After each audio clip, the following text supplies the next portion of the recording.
good here, man.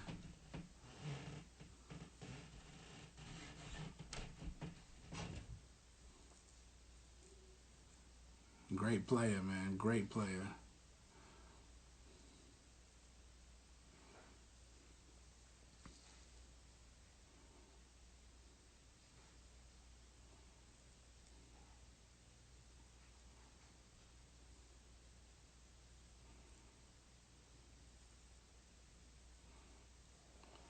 Doing great, man. Doing great. Doing great. Having fun doing this and building this platform.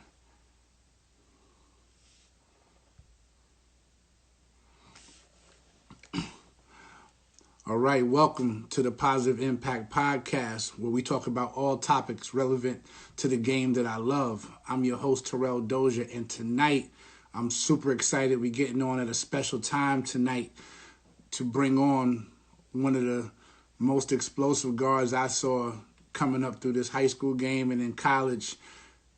And we're going to get talked to him, former Texas great and former NBA player, TJ Ford.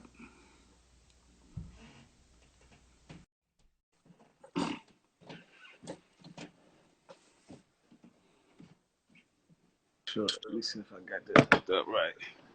TJ, Can you hear me pretty good? I can hear you great, man. I'm just trying to get it set up. Yeah, you good, man. We'll just have to see if Can't you can see your get. head. We got to get your head in there. There we go. They want to see you, man. What's going on with you? Nothing but. What's going on, man? How you doing? I'm doing good, man. I see that weather out in Houston look a lot better up here in New York, man. Yeah, we it's a difference down here, man. Everything's pretty good, pretty cool. Weather's unbelievable down here. Yeah, I don't like it in the summertime. It's too hot for me out there in the summertime, man. Ooh. Yeah, it does get hot, but I mean, just for a couple, Yeah. for a couple weeks out of the summer, if you can deal with the sweat, Yeah. humidity that we have. But other than that, I mean, everything's all pretty good. I can't really leave too far from Texas, man. And I got you. I got you. So listen, man, Nothing like Texas, man. I'm super excited that you're on tonight, man. You know what I'm saying? Was a fan of you when you was coming up through high school, man, when you was at Texas, man. So let's jump right into it, man, and let's talk about, growing up in Houston and putting that ball in your hand and how you fell in love with the game. Man, I just fell in love with the game just as a little kid. First time my parents put me in the YMCA to get our first start, man. That's one thing I remember. Just signing up playing at the YMCA league, at age probably maybe 5 or 6 years old. And from there, sports run in my family. We was very athletic. My dad's side, mother's side, people played basketball, football, ran track.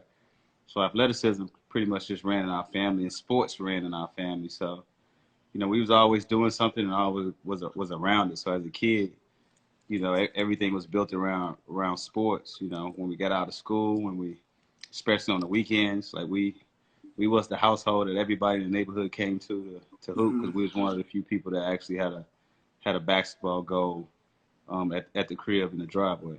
Right. So obviously, man, like I remember before social media, man, I seen this videotape, man, and but with a whole bunch of high school players, Paul Pierce, everybody, man, and then all of a sudden I'm like, yo, who is this short kid with braids, windmill dunking out there? I'm like, who is this kid? So I had to do my research, man. Like, talk to me about when you got to Willow Ridge, man, and them great teams that you had at Willow Ridge, man. Just talk about the run y'all had there. Man, high school, we had an incredible run. We all ended up linking up at the same time, and a lot of guys stayed in the area, and we had a few guys that wasn't in the district. But, here in Texas, you had a couple rules where where certain schools had a different curriculum that, for us, it was all TC that allowed guys to not be in your district but come to school. But most of us, man, I would say probably 7 to 8 of us, I think at least 6 or 7 of us, we play on the same AAU team. So I think when it comes down to that history that we was able to create at Willow Ridge, a lot of it is, man, we played so many games with each other from high school, and then majority of us was on the same AAU team.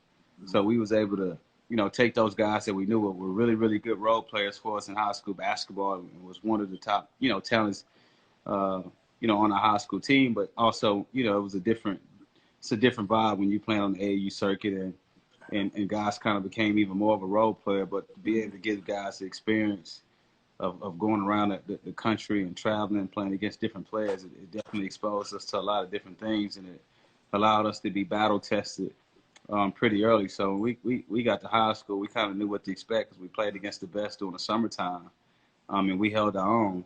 But more importantly, those guys of able to not, get the exposure, not have the accolades that myself and Danny Ewing was able to have. It definitely gave these guys a boost, and a lot of us went Division One. Even some of us even made it to the pros in the NBA, and most of the guys, still played overseas some ball. So amazing, man! It was an amazing run playing every high school game, and every game was sold out. Right now we have been talking about it for a few years now, but I'm gonna take the time right now to try to figure out how to get as much of this footage as I possibly can, and we're gonna try to put something pretty dope together in the documentary to kind of tell that side and tell that story. Absolutely, man. I mean, the last 2 years, 75-1, 62-game winning streak, back-to-back state champions. You become a McDonald's All-American, and probably had your pick of wherever you want to go to college, and you started to say close to home and go to the University of Texas. Was there ever anybody else even close to being in the running, or you just knew it was Texas from the start? No, I mean, my recruiting was real. It was different. It wasn't what everybody probably would assume. During my time in our draft class, in our class, man, it was a lot of heat. A lot of guys that can ball, a lot of guys that can hoop. Even guys that wasn't even in the top 20, top 25. You had so many guys that can hoop, man. So in my class, you had Carlos Hurt, who was top 15. DeWarren Wagner. Mo Williams, who just got a head coaching job at Alabama State. Chris Thomas, that was nice, that went to Notre Dame. Yeah. Eddie Curry. Aaron Miles, that went to Kansas. Yeah. Jonathan Hargett was nice, that went to West Virginia. Yes, he was. Amari Sawyers, that went to DePaul, was really good. Talik Brown at UConn was one of my biggest rivalries from New York City. Okay. And I think between me and him, we could tell pretty good stories because he was one of the first guys that I was from the East Coast that I had to compete against. That was bigger, that was stronger, that had a huge name. And the first couple times we played, he was really tough, man. And over time, that was kind of like my measuring stick for myself because I think he was like really the first New York City guy that had this hype that I had to play against without really knowing who he was. So it was a big shout out to Kenny Smith because Kenny Smith, he always brought New York teams back down here to Texas in whether it's a camp or an AAU tournament.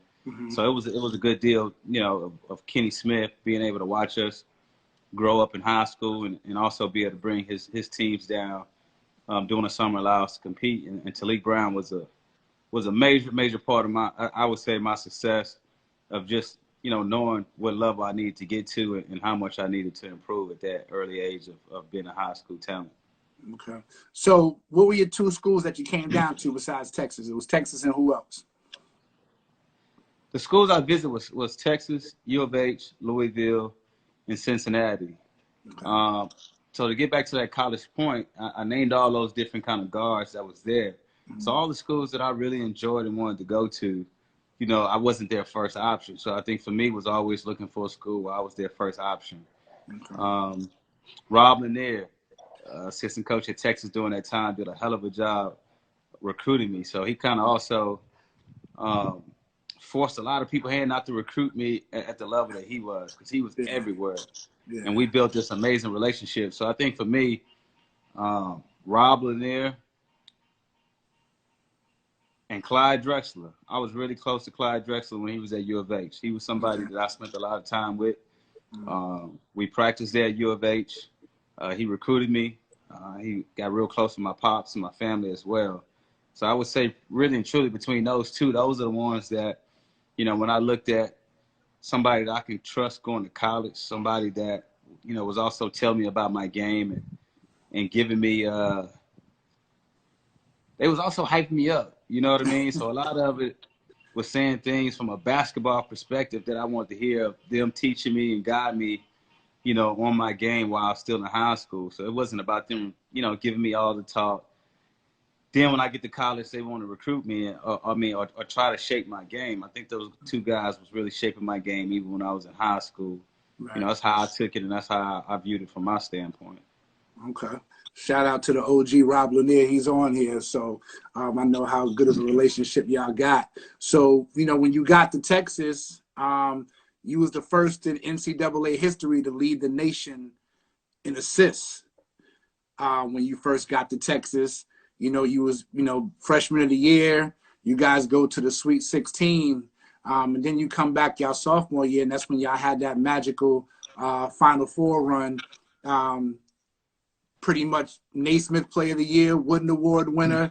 You know, great team. My boy James Thomas was on there. He's on here as well. Talk about your 2 years at Texas and what it was like and how you developed from your freshman year to your sophomore year.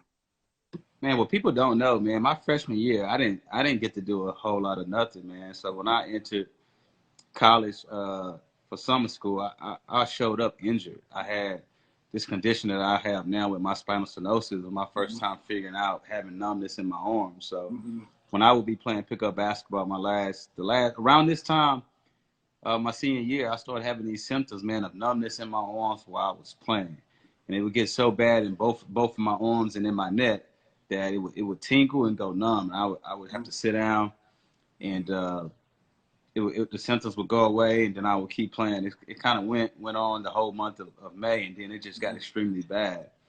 And I finally just had to tell my pops, tell my parents what was going on, the issues I was having. And from there, man, when I showed up for summer school, I think June 2nd, I mean, I started seeing doctors the entire summer. So I only played 5 times that summer in 2 months, and I wasn't even supposed to do that during that time span. I was supposed to have surgery that summer. I just remember seeing all these doctors getting needles shot into my spine. It was real scary, man, during that time. Things was moving crazy. I didn't understand really what was going on. And I just remember, man, I was supposed to go have surgery about, I think like maybe 5:30 in the morning. I just remember around midnight. You know, this was going on for like 2 months of just seeing doctors and not doing anything. And then I finally just called my coach, and I was like, man, I'm just not feeling these symptoms no more, man. I just feel like I'm fine. And really, I was nervous. I was really scared. So I really was just called to just check his temperature, see if I, you know, just see what he was going to say.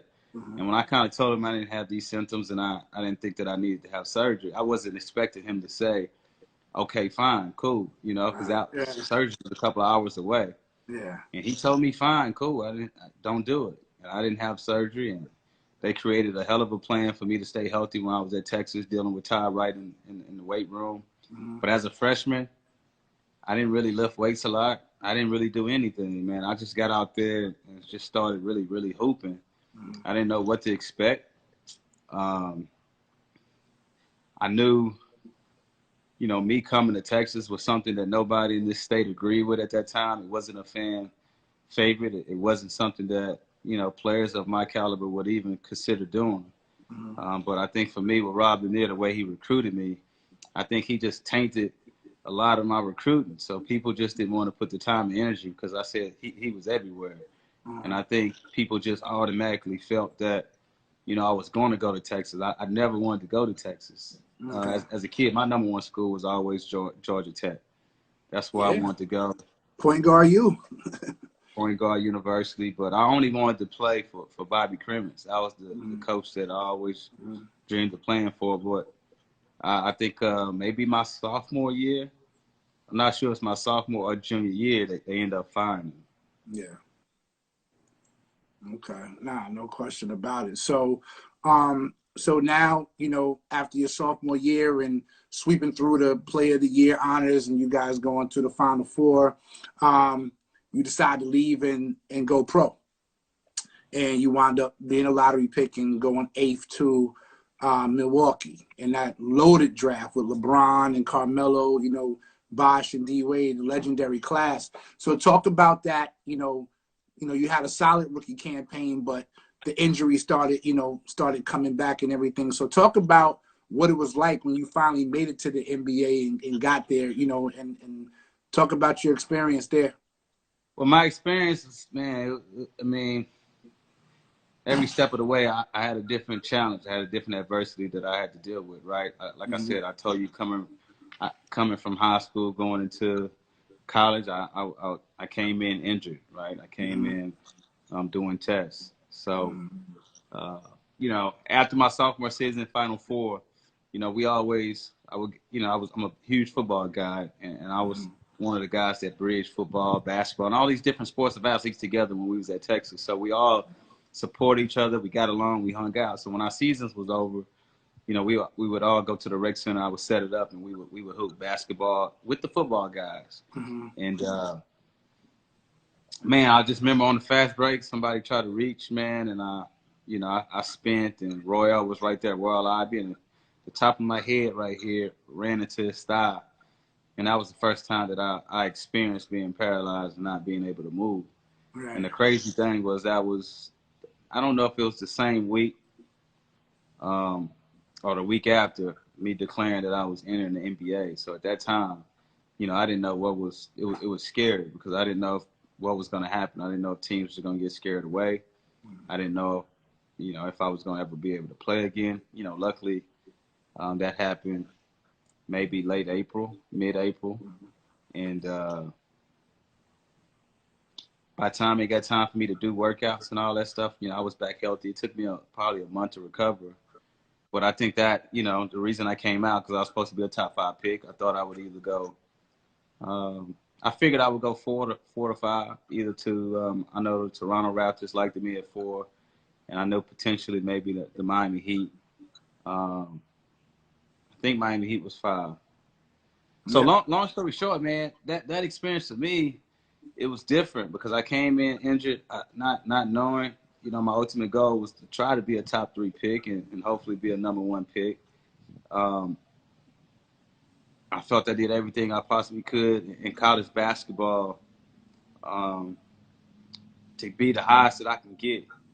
And I think that was the ultimate goal for me, even entering entering in college, is making sure I give myself an opportunity to decide whether I want to play in college or enter the NBA. And I think I afforded myself that opportunity. And, fortunately, Milwaukee Bucks, they still took a chance on me. I knew I wouldn't go past 8th after talking to them. And it was a great experience to start my career.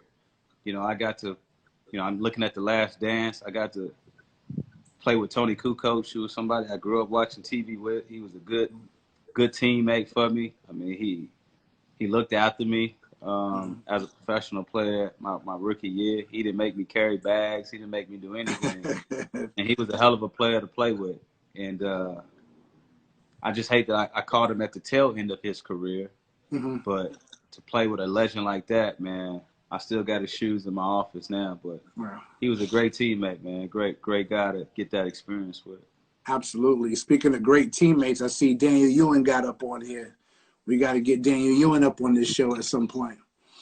Well, I'll connect the dots for you. Yeah, I appreciate that. So let's backtrack real quick and let's talk about you're one of 4, not one of 4 basketball players, but one of 4 at the time to have your jersey retired at Texas. Talk about it. I was the first now. You was the first basketball player, but 4th overall athlete. First basketball player ever to get that jersey retired. Yeah, and then it was just, at the time, it was you, Earl Campbell, Roger Clemens, and Ricky Williams, the only people in Texas history to have their jersey retired. Talk about that, because that's, even if, like you said, you're a sports guy, you know how big those other 3 were. So talk about what that was like to be a part of that. Man, you know what? So much of stuff that happened in my life just happened so fast, man. And a lot of it, being in that moment, I try to go back and grasp it as best that I can. But during those times, I really didn't live in it. I mean, I broke a lot of barriers. I broke a lot of rules at the University of Texas. Coming to the University of Texas, they wouldn't allow you to wear braids. But part of my recruitment was that I had the ability to keep my hair. You couldn't wear headbands and wristbands. So we changed the culture there when it comes to the norm of what University of Texas was allowing athletes to do. When it comes to me getting my jersey retired, I mean, it happened in February. So just imagine the time span of making it to the Final Four, getting drafted, and then right then and there, your jersey retired. It was something that I wasn't even expecting. And it also happened, I think maybe a couple of weeks after I actually got hurt too, and didn't really know if I was going to be able to play again in my rookie season. So a great elite class to be a part of. I always wanted to just, create my own path. I always wanted to be a game changer. And I was able to do those things for the next generation and change what it means to be a hooper coming from the state of Texas and out of the state of Texas. And that was just my ultimate goal, to show people that, man, I'm Texas bred. I'm Texas bred. I love it. I always wanted to respect that we wasn't getting back in the day, whether it was the East Coast or the West Coast. And for me, home is home, and I just always wanted to ride with the fact that I could show people that, staying close to home and you can dominate. And we got talent down here, and I'm glad I was able to kind of be a huge impact in changing the wave and changing the culture, the way that people look at universities in the state of Texas. So, being a game changer for me, it was great, man. And I wish I can go back and put myself in that mind frame of all the things I was able to accomplish. But it's kind of hard when you get those things and you're 21 years old, you're 22, you're 23, compared to me, getting those things now. So I accomplished a lot. Hopefully one day the next phase is getting into the Hall of Fame some way, somehow, whether that's, college. But I think I got more years to still impact the game of basketball at some level. No question about it. No question about it. So we're here talking to the great TJ Ford. If you guys got any questions for TJ, put them in the question box and we'll try to get them out to him. So now you make second team all rookie in Milwaukee. And then you had to sit out all of the next year. Yeah. So, when you play ball all your life, as much as you love basketball, your health obviously is the most important thing, but just talking about like how you felt that the game was taken away from you for a year, like what was that feeling like? I wasn't even tripping about the fact that I had to miss the whole season. If people don't know, I had major surgery on my neck. So what they did right here, I got a nice little scar that you really can't see at this point now. So what they did was cut me up right here, moved my throat over, took a disc out. I got a metal plate. I got a screw, and they shaved the bone from my hip, and they fused all that together, sewed me back up. So that's what's in my neck and what allowed me to get back on the court and play. I think the biggest thing for me, man, I had to see so many doctors. Right. And they always give me different opinions. So I think for me, it's just had to process information real good, knowing wasn't an expert. I just listen to what people say and make sure I pick the right decision, because I couldn't really rely on the team doctors. I mean, they gave me all the information I possibly could. They was there a step of the way. But when it comes to 4 or 5 different opinions, at that point, you really can't ask somebody what you should or shouldn't do, because that could determine the outcome of my career. And luckily, I listened to all the information. I prayed like crazy, and I chose the right surgery that allowed me to get back out there on the court. Missing a year and a half, man, I just had to learn things a lot quicker, right? I think it helped me understand finances. It helped me understood that, I don't know how long I'll be able to play this game, so I got to play as hard as I possibly can, because I knew I had a short window. I wasn't sure that I would be able to play 9 seasons in the NBA as I did. And I'm blessed to be able to do that. But I think when it came to the basketball, I was determined to get back and determined to prove that I was one of the best point guards, in the world. My ultimate goal was to be the best, point guard and be a Hall of Fame point guard in the NBA. I never thought about the things that I did in college basketball. It was always as a kid thinking about what you could do in the pros. But you know, I think being the number one player at anything, it separates you. You know, Yeah. being number one in the world, I was able to do that 2 years in a row, and no one predicted it. No one thought somebody that of my size, my caliber, who wasn't known for shooting, wasn't known for scoring, can impact that game the way I did to impact rules. They didn't have freshman really of the year when I was a freshman in college. That was something that they created the year after, and Melo ended up winning. All we had Yeah. was, I think, the News Writers Award or something to Right. that nature. So, Mm-hmm. man, I impacted and changed a lot of things. Um, I just been blessed, man. I've Absolutely. been I've been blessed to have a lot of respect from a lot of guys that I played against. I respected the game. I respected opponents, and I think for me, when I went against somebody that was really nice, I made sure that guy was my friend long term, and we exchanged phone numbers. So for me, I got a lot of friends just through the basketball, just a matter of mutual respect between the both parties, of acknowledging that somebody can hoop, and Yes. it's times I got my ass tore up too now. So Yeah. It happens if you I play didn't win long every enough. battle, but I think when we went toe to toe, that other guy knew that he had somebody that wasn't too far from behind him of catching him. Absolutely. Enough respect with that. Enough respect. So I spent some time, like I said, I spent some time down in the Houston area. And one of the guys in Houston, Texas that I love so much and I respect so much is John Lucas. Talk Yep. about talk about when you were coming back, after that year and a half and the time that you spent with him and what your relationship with him means to you. Man, John Lucas, man, we I think we revised both of our careers together. Obviously, me and his son John Lucas III, we grew up together, really really close friends, and um, I just went somewhere I was familiar. I think the biggest thing for me, I had to come back home.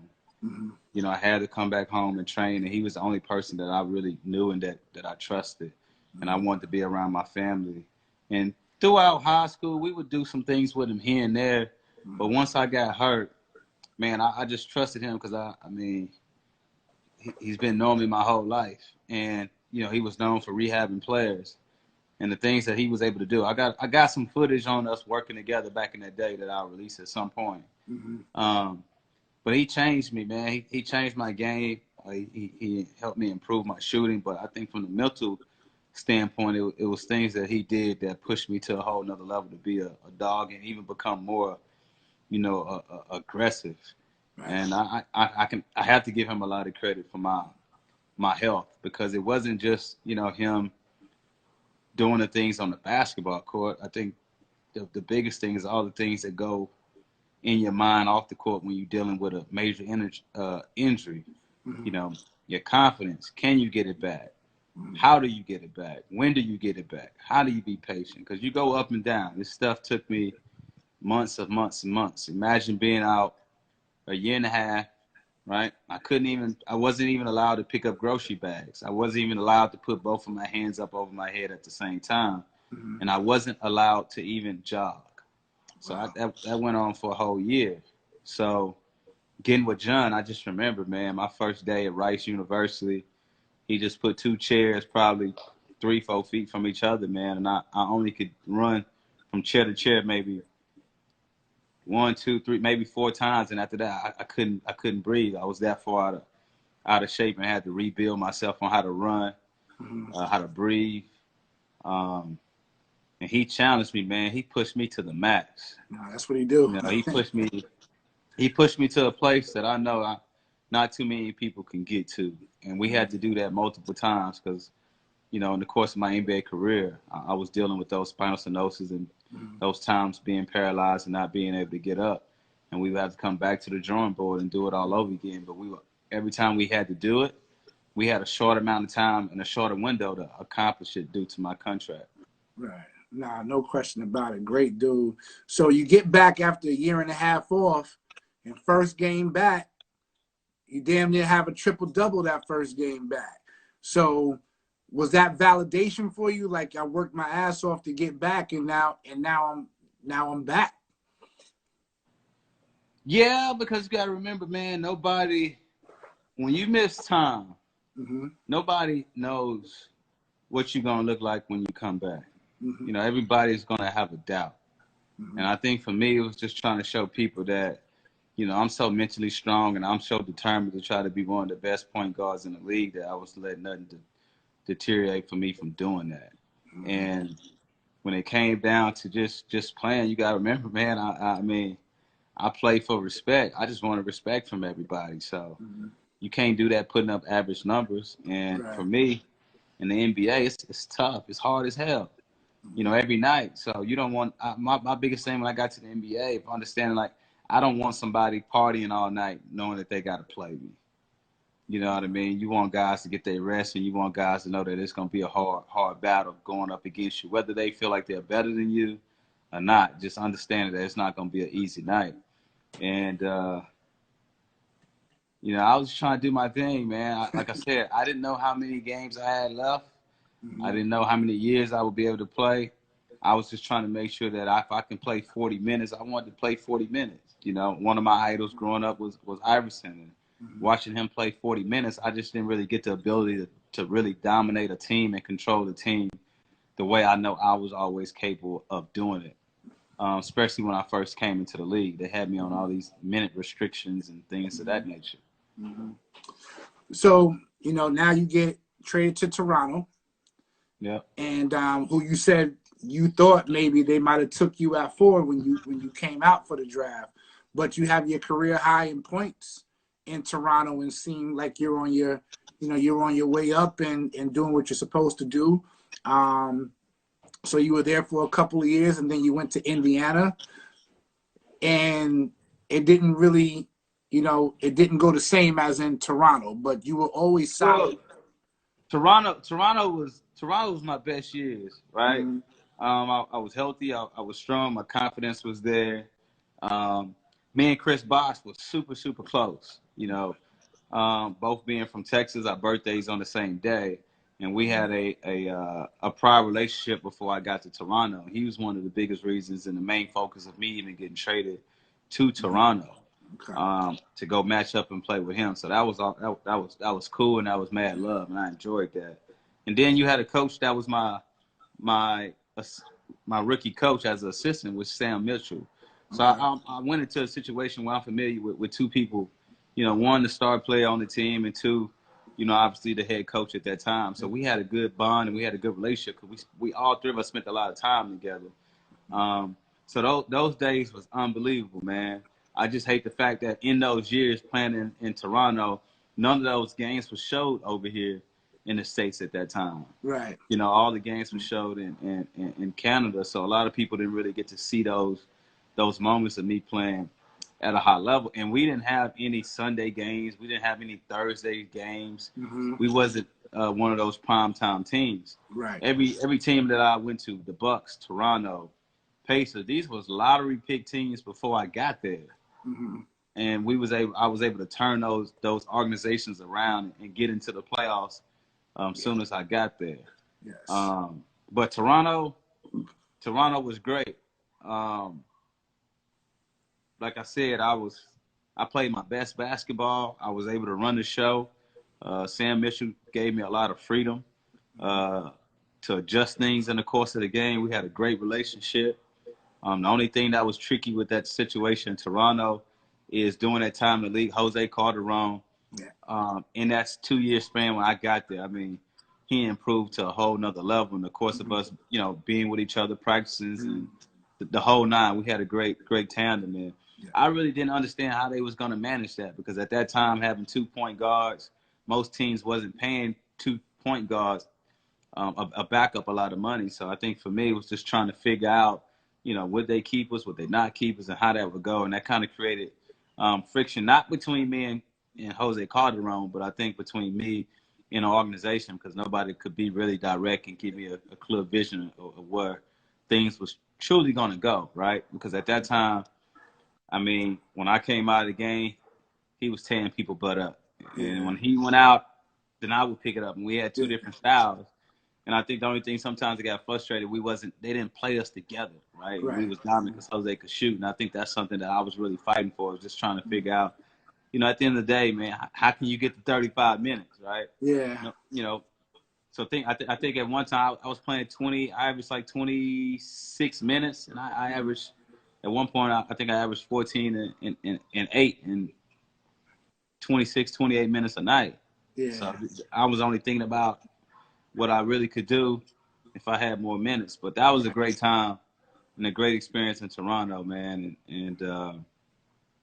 Obviously getting traded to Indiana, I knew that was going to come just on the friction Yeah. that we had Mm-hmm. there. And then my last year in Toronto, I got hurt again Right. with my neck, and I was forced to with Al Horford. Mm-hmm. That was crazy. Yeah, it was. That It was a was. crazy, stressful time. Yeah. And John convinced me to come back. Mm-hmm. John Lucas convinced me to come back. I wanted to retire right then and there. Mm-hmm. But man, he convinced me not to give up, and we got Yeah. back in the lab. And what took us a year and a half to have to do, we had to do it in. We had to do that in. We had to do that in 2 months because I had some contract issues where I had to give back. Right. I think like 50% of my money, and I was on the first year of my deal, so it was Nah, crazy. and you did that. So, talk about that last year in San Antonio. You get to San Antonio in 2011. Talk about that then. Like you said, like coach, you didn't want to come back, but coach made you come back. You just, the injuries just kept happening. Talk about that last year in San Antonio and how you came to the decision to say, all right, I'm definitely walking away for good. Well, after the what was that? I think it happened in '08 with Al Mm-hmm. Horford, December '08. And I came back in '09 in February, right after All Star in Miami. It was my first Mm-hmm. game back. I wasn't supposed to play. I tell you a quick story. So me and John, we came back to Houston. We trained. We meet the team in Miami. They had a 3 days there.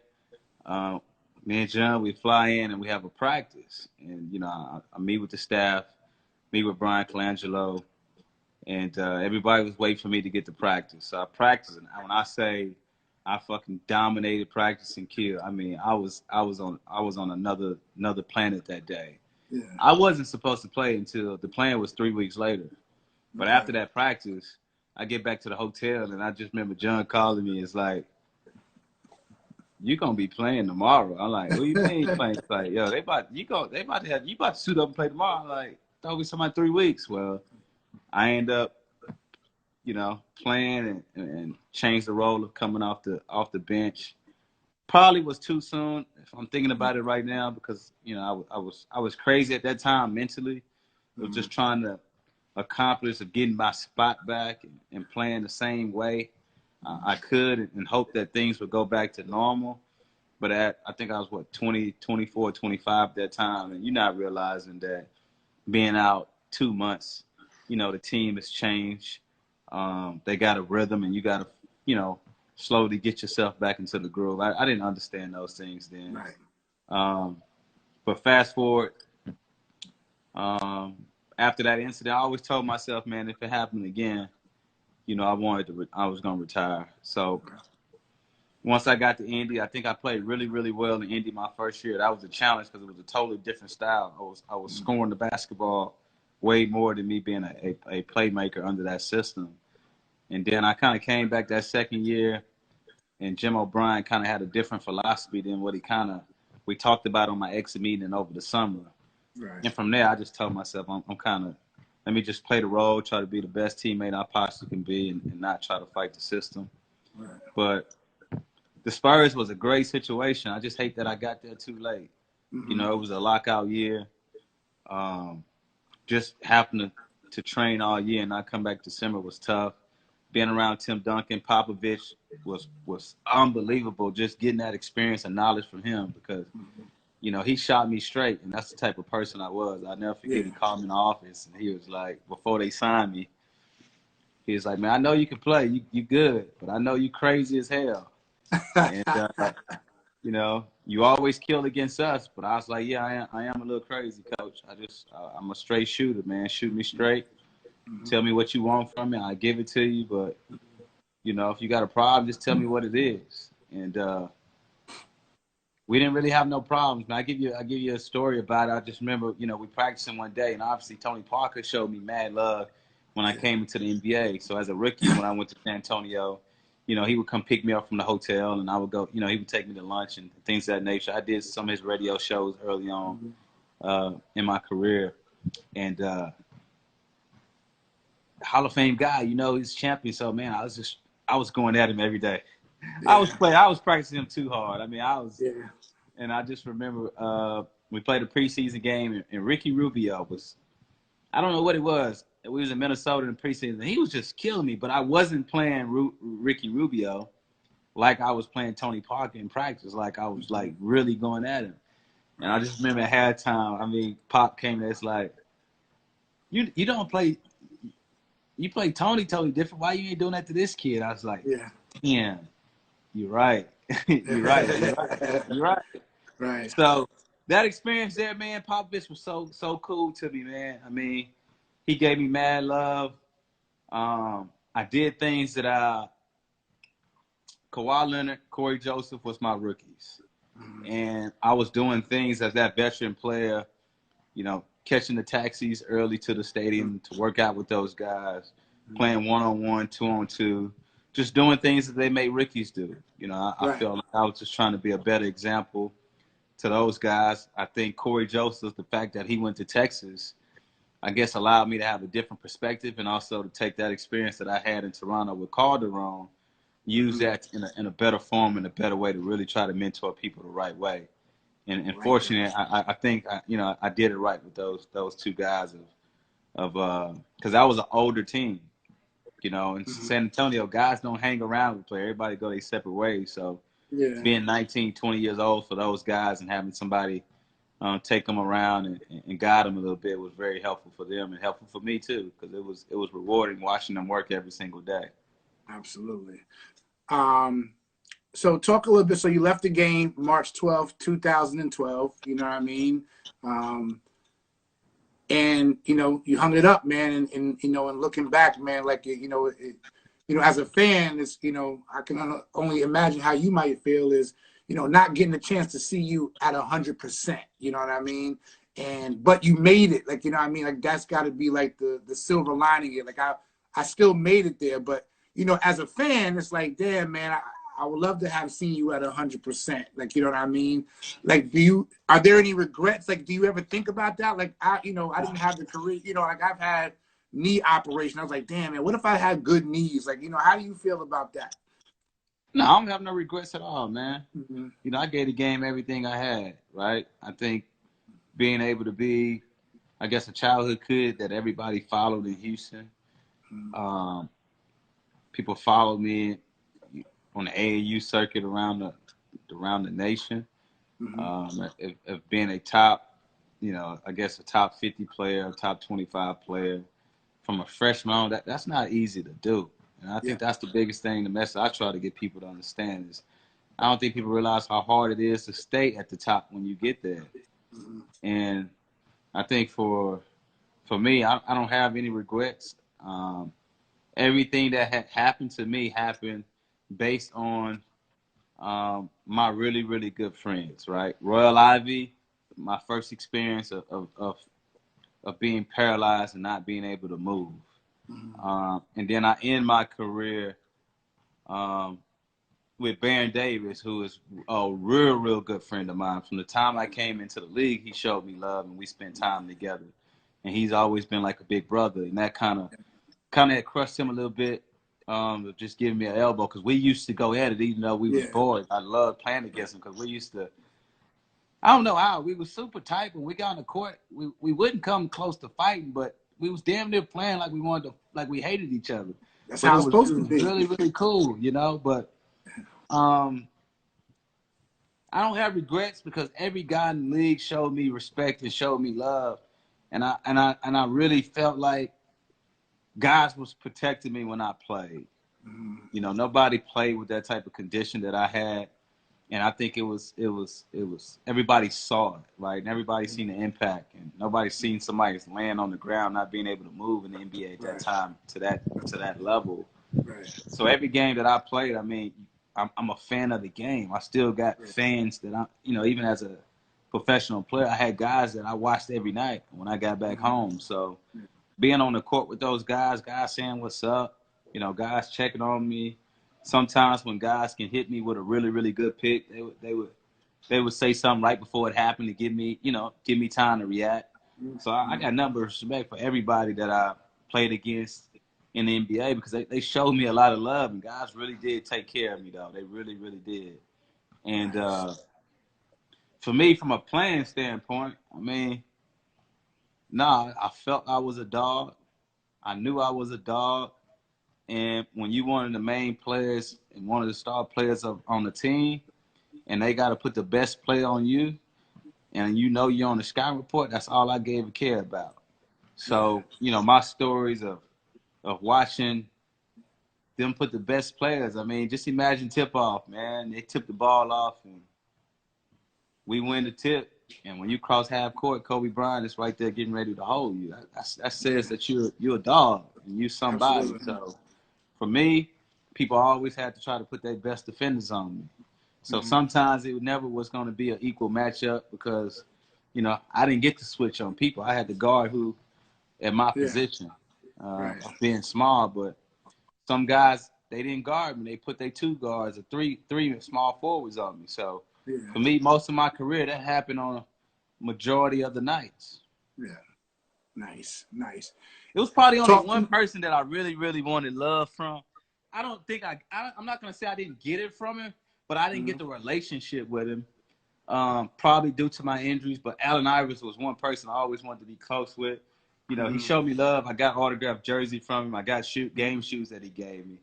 But he was one person I never like. I was my biggest fan, and Yeah. I was dying to kill him when I played against him too. But he was one of my favorites.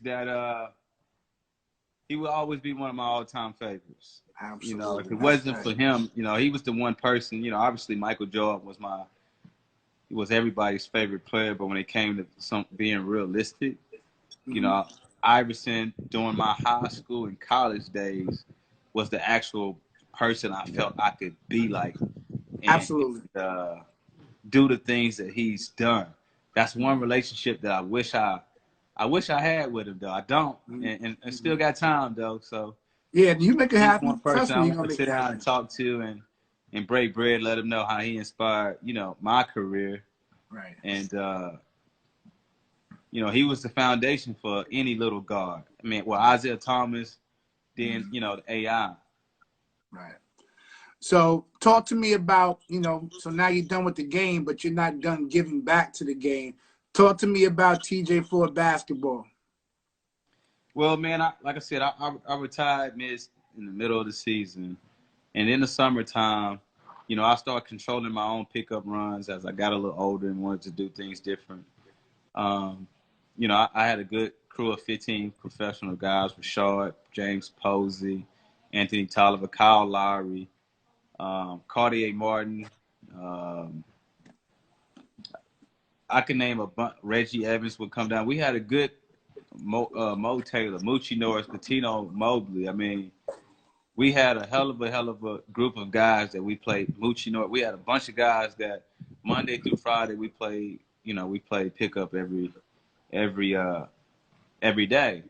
And so once I retired, I didn't know what I wanted to do. They allowed me to go down with the Spurs D League team at that time and coach, and we actually won a championship. So I got the experience coaching for 2 to 3 months. And then I just came home, and the first person I called, I never forget, I called Rashard Lewis, and I told him, I said, man, I want to keep my runs going, but I don't know because y'all hoop with me. I'm young. Would y'all allow me to train y'all? And he was like, hell yeah. And man, I just kept it going and started training guys and had some high school kids that wasn't getting a fair shot on these elite Nike teams that they've been a part of, and they wasn't gonna make the main 17U team. And Right. I just wanted to give kids an opportunity to show people that it's another way that if you don't have to, that's not the only platform that you'll be able to play on.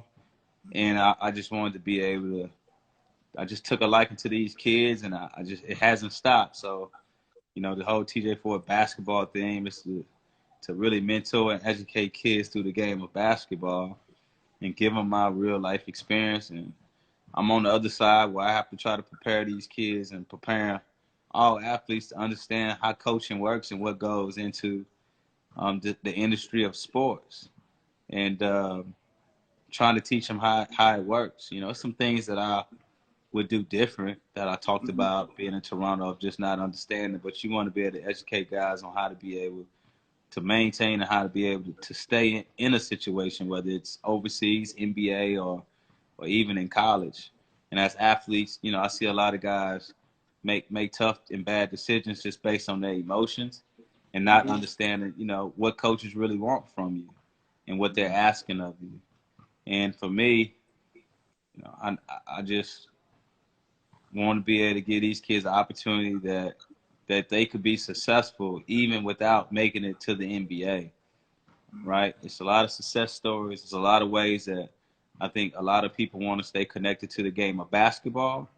And I'm trying to show kids and people and even current and former players on how to be able to stay connected to the game in some type of form, in some type of fashion. It's a ton of money in the industry in different forms and fashion. I just think as athletes and even just kids, they're not knowledge. They don't have the knowledge to know those industries. That's beautiful. I like that. Very powerful. So as we get ready to wrap this up, man, I got some quick hitters for you. I'm gonna throw a couple questions out there for you. I just want you to tell me what it is. The first question I gotta ask: when you got to the NBA, who was that first guard that bust your ass where you was like, oh shit, like I really got to step it up? Like, who was your introduction to the NBA?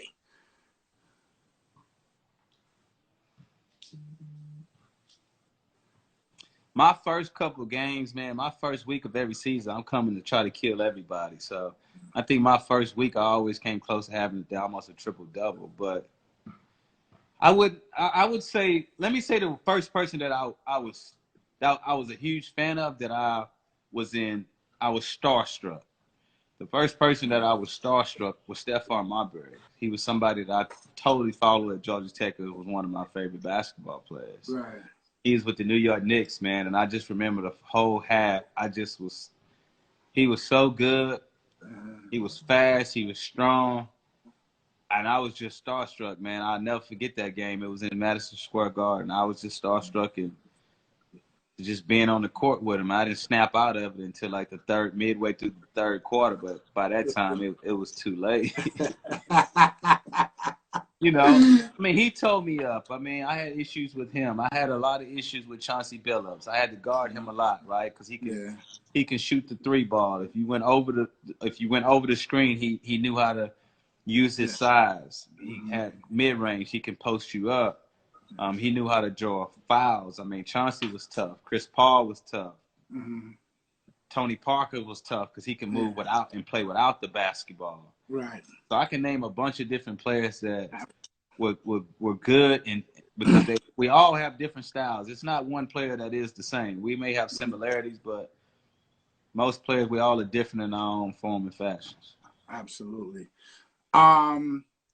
Is there a player? Who's the player in the NBA today that you see yourself in? Is there a player that you see yourself in the league right now?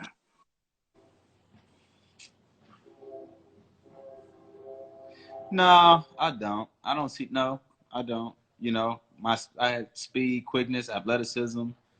No, because of my size. No, I don't. Yeah, I think when you look at everybody my size now, they're all really a real scoring guards, right? A lot of them are not. I mean, no. I made guys a lot of all-stars. You got to look at Michael Redd when I came into the league, became an all-star. I got to Toronto, Bosch became an all-star. Indiana, Danny Granger became an all-star. I think for me, the ability to make other guys better, I don't see nobody that, no. I don't personally. You can throw some names at me, but I don't see nobody that was explosive as I was and that can affect and change a game without the scoring ability. You know, you got the Trae Youngs, but those guys are scorers, right? I I don't see nobody that can impact that game that's young now the way that I did without having to score and dominate the basketball.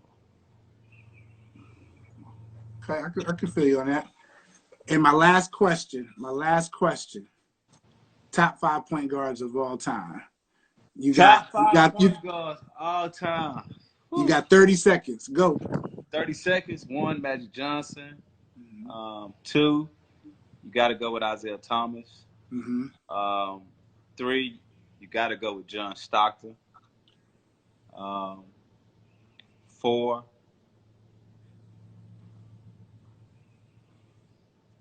I'm going to go with Gary Payton. Okay. 5,